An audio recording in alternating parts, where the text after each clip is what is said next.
Okay, as you can see, I'm back to working on the 41 Pontiac. I'll show you what I'm doing here and some changes. Let's see here. First of all, I'm trying to put better control arms in it, ones that aren't cut out. This one's already been changed. What side that goes to?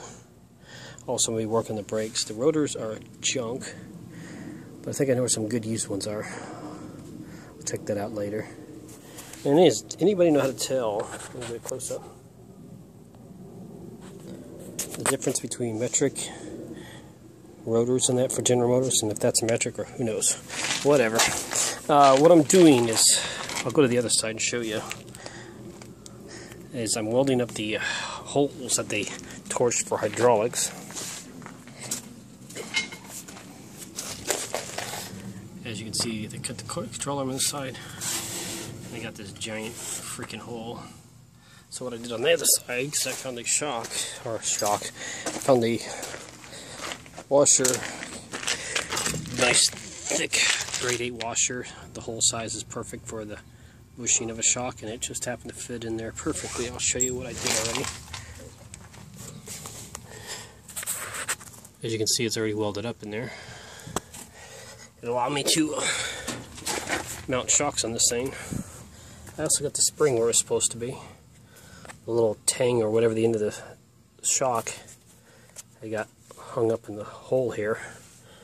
So, and the spring was kicked out way out here like you do on a derby car, which is fine for a derby car, but for this thing, I wanted to sit right. I ended up taking a bottle jack through the hole to push on the end of the spring while I took a crowbar from this side and also that side and pried it up until it settled down and the spring just naturally slid back where it's supposed to be.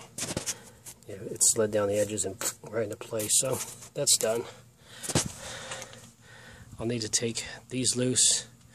I'll need to cut the sheet metal out there because the radiator is going to kind of have to go out at an angle because of the gearbox. I'll probably I was going to just like take and tilt this stuff forward or whatever, cut it loose and tilt it forward, but I think now I'm just going to build a whole new core support out of like C-channel, or I'll have to see what it turns out to be, what it ends up. The only thing I noticed is I can't, because this is all part of that, I could basically unbolt that, but then there's nothing holding this front end on or the right height, whatever. Leave that for the grammar police, but anyways, once I get that in, you can see the difference. Like here's the hole for the stock, I'm going to call this Firebird subframe, and then the thing's way back here, so I can easily still use the factory holes.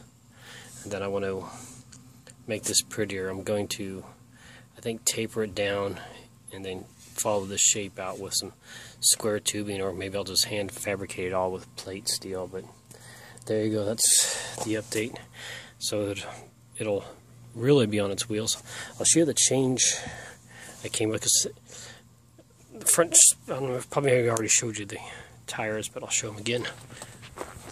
Picked up some cool keystones. Right now, since these were made for drum brakes, they actually rub the rotors. So in fact, you can see right there, it's just barely touching the caliper, maybe. Yeah. So I got some spacers. Right now I just got washers under it. I'll have to get some longer studs, but I can do that when I change out the rotors since these are junk. So these are going to be on the front, and in the same tradition of mags. Once I get the Ford rear end put in it, those will be on the back. Just as you can see, I got a lot of work there. I got the leaf spring perches and everything. Just gotta start cutting stuff off and grinding and welding. The car's covered right now because I let my spiders go, which I think I've already told everyone. So I bug bombed it. Plus, I was thinking with that brand new interior practically. It should be protected from the hot Arizona sun. The only other issue I have, and I'll have to play with it later, is I think the gearbox is locked up. No biggie. I have plenty of Derby gearboxes around here that still work. And then I got the sheet metal piece to fill that up, so I'll start working on that. But there you go, today's update.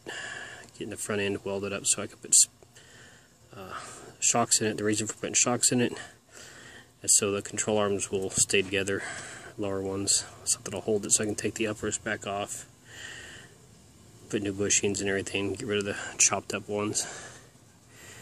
And as for now, that'll be good. I know lower bushings probably aren't the greatest shape, but for now, it is what it is. I drive 5 miles of work a day, so it'll be better than nothing. Till later on, see ya.